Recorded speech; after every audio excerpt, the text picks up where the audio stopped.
Welcome to Doing Time with Joe. I'm your host, Joe Baker, back with another episode for y'all. How you doing out there? How you doing? I'm excited to be doing this episode. But before I get started, I want to thank all of you for the support that you've been showing me. I really appreciate it. I really don't take any of it for granted.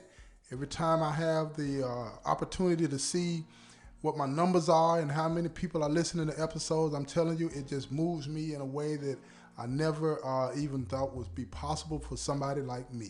So with that, thank you from the bottom of my heart, the middle and the top of my heart. You know what I'm saying? I love you to the moon and back, as they say. I appreciate you. But in this episode, y'all, I'm going to be talking about dealing with anger. That is something that is all over the place in here. You know, these people in here, including myself sometimes, we have our bouts with anger. And sometimes it gets out of hand. Sometimes we catch it, so on and so forth. But with this episode, I'm going to be telling you or sharing with you an encounter I had with a friend of mine. It's not my situation of anger, you know what I'm saying? He came to me advice. Can you imagine that, y'all? I'm going to share with you. And I asked him, could I talk about this? And he said, no problem. I'm just not going to call his name or anybody else's name that was involved in this. But it's going to be interesting. Let me just say that right. So anyway, I have a friend that he is, I'm not going to even tell you where his job is because I know some people might figure it out. But anyway, he works in this place where a lot of people can congregate, okay?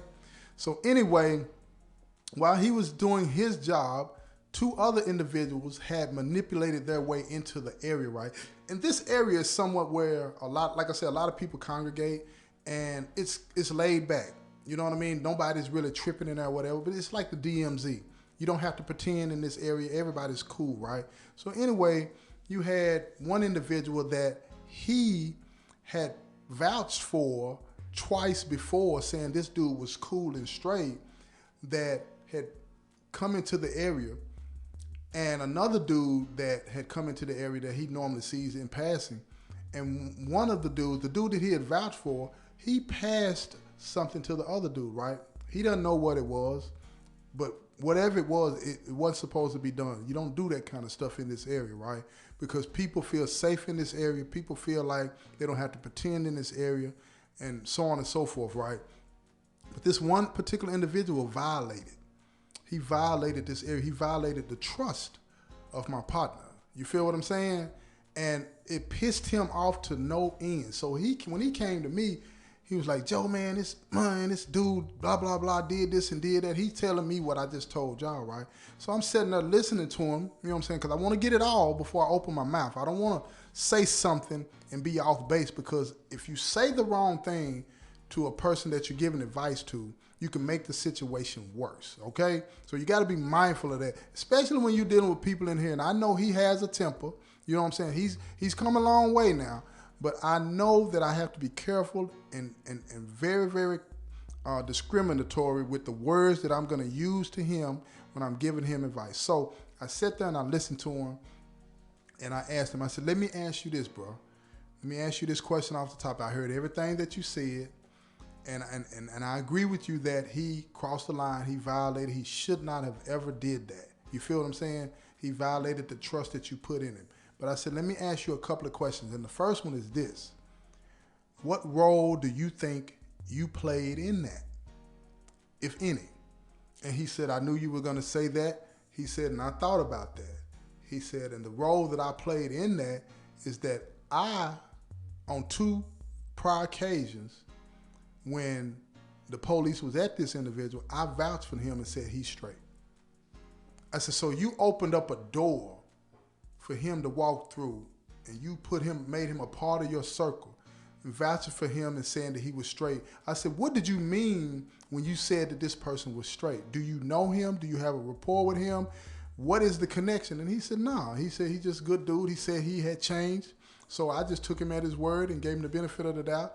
So when I saw that he was being, harassed a little bit by an officer that I'm somewhat straight with, I said, no, man, he's straight, blah, blah, blah. So you opened the door to this, right? Without really knowing this person. He's like, yes. I said, okay. You acknowledge that? He was like, yes. I said, okay.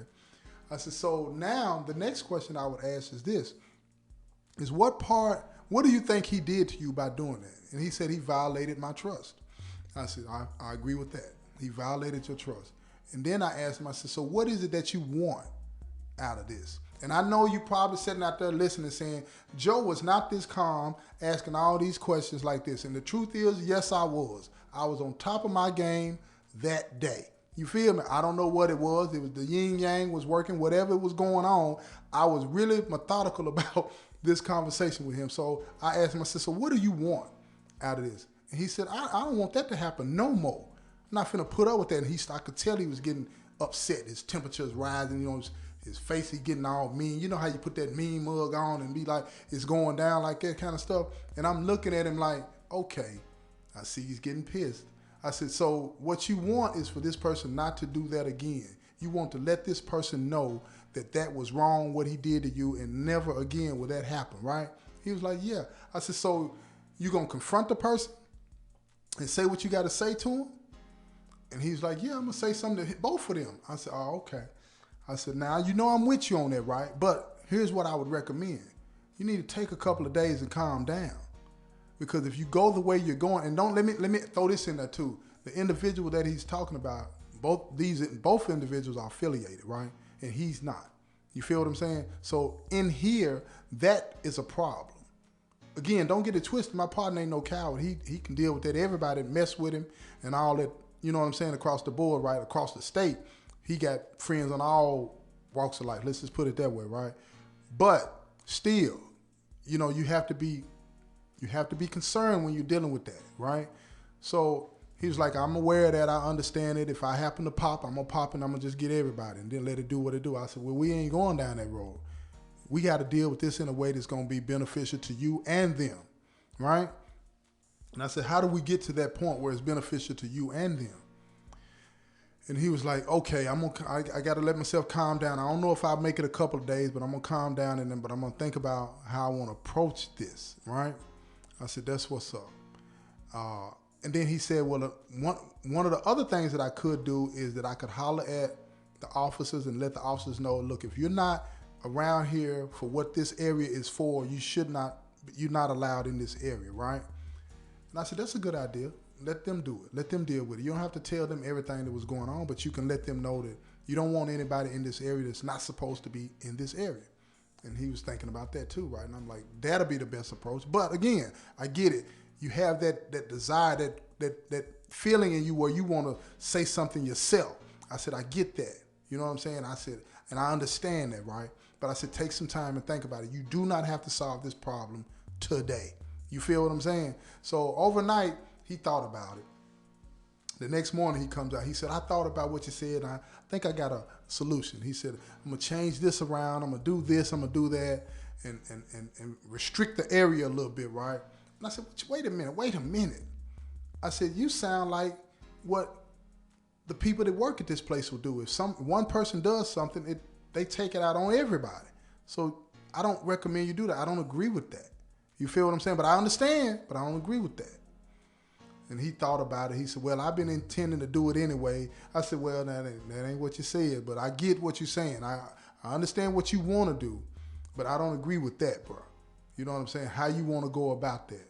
Because at the end of the day, you're going to cause more problems with people that had nothing to do with what happened versus, you know what I'm saying, dealing directly with the individuals that caused this problem for you, right? Now, he's sitting there and he's quiet and I'm quiet, trying to figure out what to say, what to do about this situation. And what I learned out of all of that, and what I hope that he learned out of all of that is this. It's not as cut and dry as you might think when you're dealing with a situation that makes you angry. You know, a lot of people want to say, I'm going to confront this individual and I'm going to do A, B, and C, and then let whatever happen, happen. That is the approach that we take when we are not deliberate in our decision making. Because if you just fly off the handle and start to make decisions when you're angry about a situation that you find yourself in, most of the times you're going to regret that situation. right? But if you give yourself time to think about it, you might conclude that it's not as serious as you think it is, or it's not worth doing all of these other things to solve this problem. Because what I do understand about situations now a lot better is simply this. When something comes your way, it's coming your way because the universe intends it to come your way, right? Some of you have heard me say on some of my episodes that you can't run from yourself. And that's what I got out of this. You know what I mean? What happened to him, what he opened the door to, what he couldn't escape was a lesson for him. What is that lesson? I can't tell you what the lesson is for him. Only he can tell you that. But I do know that when the universe brings something to your doorstep, it is not to harm you. It is to help you. It is to heal you. It is to make you a better individual. And that's what a lot of people don't get. We quick to say karma is this and karma is that, but when something happens to us, we don't relate that to karma. We don't relate that to karma. We're more concerned about what the person did to us as opposed to what the universe is trying to show us.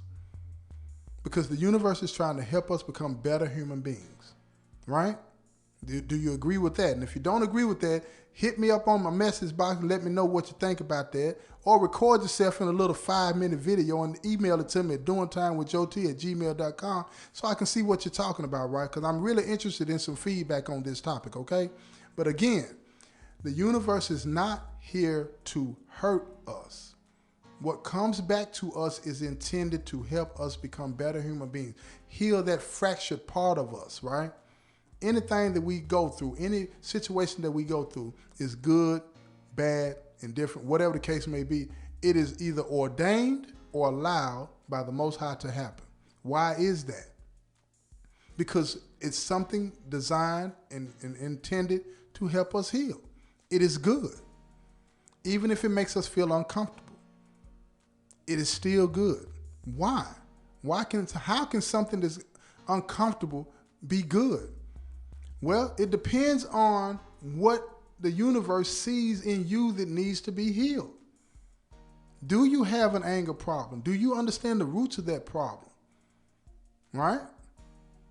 And if you understand the roots of that problem, then, some people say they believe, and we all believe in different ways and different things and so on and so forth, right?